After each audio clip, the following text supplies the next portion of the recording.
अस्सलामुअलैकुम, स्वागत है आपका मेरे YouTube चैनल सम इन्फो में। आज की वीडियो में आपको ट्रांसफ़र से जुड़ी हुई कुछ बातें जानने को मिलेंगी, साथ ही लेबर लॉ से जुड़ी हुई कुछ बातें जानने को मिलेंगी और आपको कुछ ऐसे कानून के बारे में भी बताऊंगा जो कि जोड़ दिए गए हैं। जो पुराने लेबर लॉज थे, जो आर्टिकल्स थे, उसमें कुछ चीज़ें ऐड कर दी गई हैं, उसके बारे में बताऊंगा। रेजिग्नेशन के बारे में बताऊंगा, नोटिस पीरियड के बारे में बताऊंगा। तो वीडियो बहुत ही इंपॉर्टेंट होने वाली है, बने रहिए वीडियो के एंड तक। अगर आप मुझसे कुछ पूछना चाहते हैं या आपका कोई सजेशन है तो आपको स्क्रीन पे मेरे इंस्टाग्राम का बारकोड शो कर रहा है, आप मुझे मैसेज कर सकते हैं। चलिए बढ़ते हैं वीडियो के मेन टॉपिक की तरफ। उससे पहले एक छोटी सी रिक्वेस्ट है, चैनल सब्सक्राइब करके बेल आइकन प्रेस कर दीजिए ताकि आने वाली वीडियो की नोटिफिकेशंस आपको सबसे पहले मिल जाए।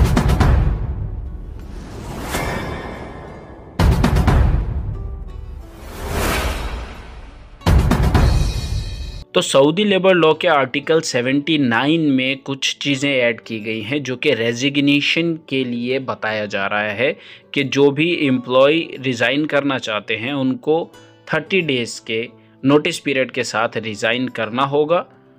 और ये आर्टिकल 79 में 18 फरवरी 2025 से ऐड कर दिया गया है। आपने देखा होगा कि जब आप रिज़ाइन करते हैं तो उसके बाद आपका जो रेजिग्नेशन का प्रोसेस है वो आपकी कंपनी के पास अप्रूवल के लिए चला जाता है। तो जब ये अप्रूवल के लिए चला जाता है आपकी कंपनी के पास, तो कंपनी का रिस्पॉन्स बहुत मैटर करता था। पहले ऐसा होता था, कंपनीज रिस्पॉन्स नहीं करती थी, उस पर आपको कुछ रिप्लाई नहीं मिलता था। वो जो आपका नोटिस पीरियड होता था वो एक्सपायर हो जाता, बदलती नहीं थी, चीज़ें बदलती नहीं थी, कुछ खास फर्क नहीं पड़ता था। लेकिन अब ऐसा नहीं होगा।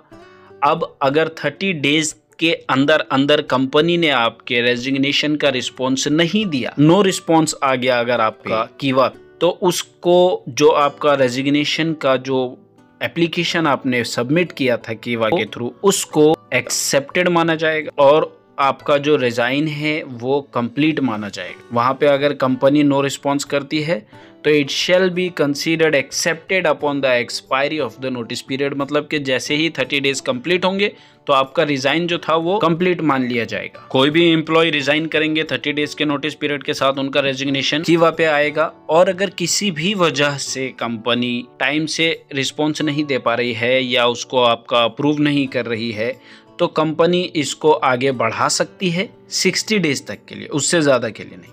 फिलहाल ये चीज़ें आई हैं सामने, by the company for 60 days.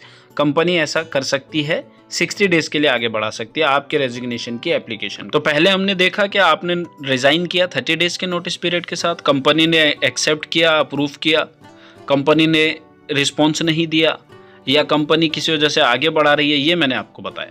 अब यहाँ पे देखिए, एक बहुत अच्छी चीज़ ये है, अगर कंपनी ने रिजेक्ट कर दिया आपका रिज़ाइन तो जो कंपनसेशन कॉन्ट्रैक्ट के हिसाब से आपका बनता है कंपनी को देना पड़ेगा। जो कॉन्ट्रैक्ट में कंपनी ने लिखा है वो कंपनी पे करेगी कंपनसेशन आपको, अगर वो रिजेक्ट करती है। तो कमेंट्स आए हैं कि उन्होंने रेजिग्नेशन का कीवा के थ्रू जो ऑप्शन था चूज करके रिज़ाइन कर दिया और उसके कुछ टाइम के बाद वो कहते हैं कि मैं उसको कैंसिल करना चाहता हूं, मैं रिज़ाइन नहीं चाहता, तो मैं क्या करूं। कि अगर किसी भी वजह से आप अपना रेजिग्नेशन को कैंसिल करना चाहते हैं, वापस लेना चाहते हैं, तो 7 दिनों के अंदर आपने वापस ले लेना है कंपनी के एक्सेप्ट करने से पहले। कंपनी ने एक्सेप्ट नहीं किया है, आपके पास 7 दिन का टाइम है, उन 7 दिनों के अंदर अंदर आपने अपना रेजिग्नेशन वापस ले लेना है। साथ ही आपको ये बताना चाहता हूं कि आर्टिकल 113 लेबर लॉ के हिसाब से अगर किसी भी एम्प्लॉय के ब्रदर सिस्टर तरह का मामला होता है, डेथ हो जाती है, तो उसमें 3 दिनों की छुट्टी कंपनी की तरफ से उनको मिलनी चाहिए थी। ये आर्टिकल 113 के हिसाब से था, उसको हटा दिया गया है। अब ऐसा कर दिया गया कि ऐसा कोई